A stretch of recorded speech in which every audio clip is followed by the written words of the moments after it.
Hey everyone, Mike here. So today we're going to play a game of gym bullshit bingo. There's so many terms I hear that really sound really complicated. I'm like, oh, really, what does that mean? But in reality, it's pretty straightforward.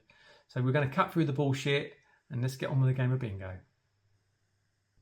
All right, eyes down for a full house. The first one, cut.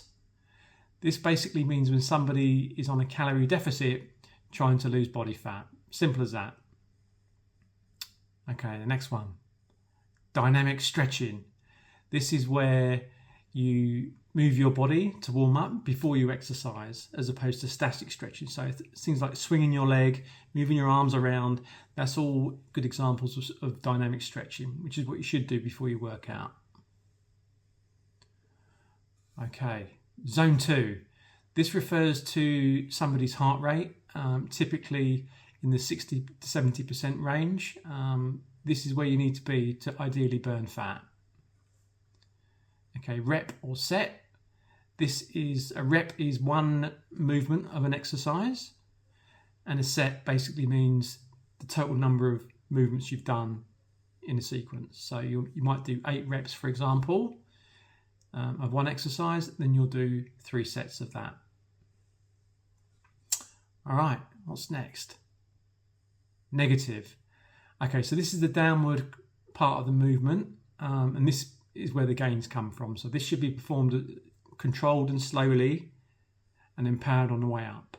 An example of that is when you jump up to a pull-up, you pull up fast and then you slowly release the move on the way down. That part on the way down, that's the negative. And as I say, that is where the gains come from.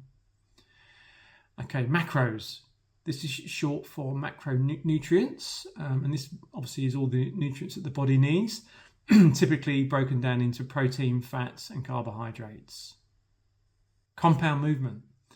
This is an exercise that uses multiple joints to perform it, such as a squat, where you're basically engaging multiple muscles to perform the exercise. Hypertrophy. Sounds very complicated.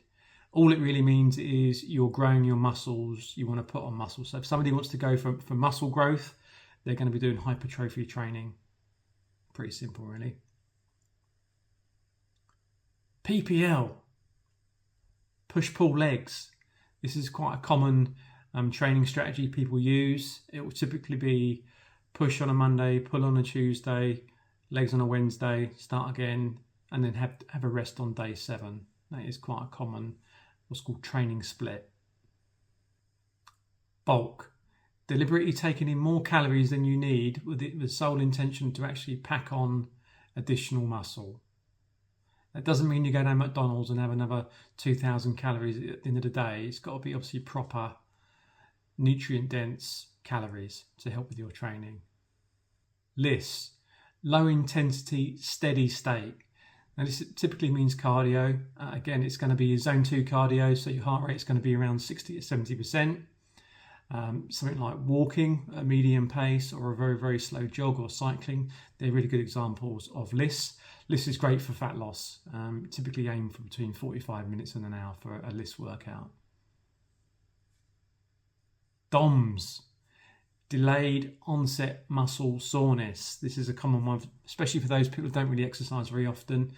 These are the aches and pains you get after a workout. You do a heavy bench press, for example, a couple of days later you're going to be aching from that.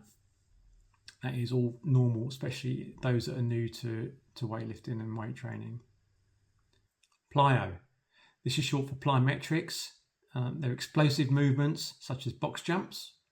Not recommended for those that have got injuries or bad backs. PB, personal best.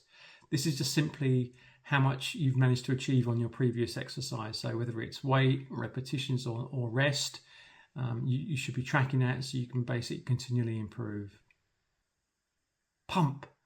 This is the feeling you get after an intense resistance workout. Typically your muscles feel a bit bigger. You see a lot of guys, particularly in the mirror, flexing their muscles after a good workout, showing off their pump. Progressive overload. All this really means is you're doing more than you did last time. So say, for example, you could bench press 25 kilos. The next time you're going to go for 27.5 or 30, that's progressive overload. You're gradually increasing the weight over time. 1RM stands for 1 rep max. This is really as much weight as you can do for 1 repetition on a single exercise. And it's the benchmark for strength testing. Time under tension. This means the amount of time a muscle has been held under strain or tension throughout the exercise period. TDEE, total daily energy expenditure. Bit of a mouthful, isn't it? This is basically the amount of calories you need to survive a day. And obviously it depends on the individual, depends on their height, their sex, etc. But yeah, that is what you need to maintain your current weight. Volume. This purely is the number of reps times the number of sets times the weight you've done in a workout. Deficit.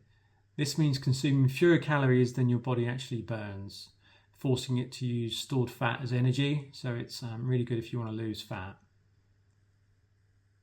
Gym bullshit bingo. So there you go.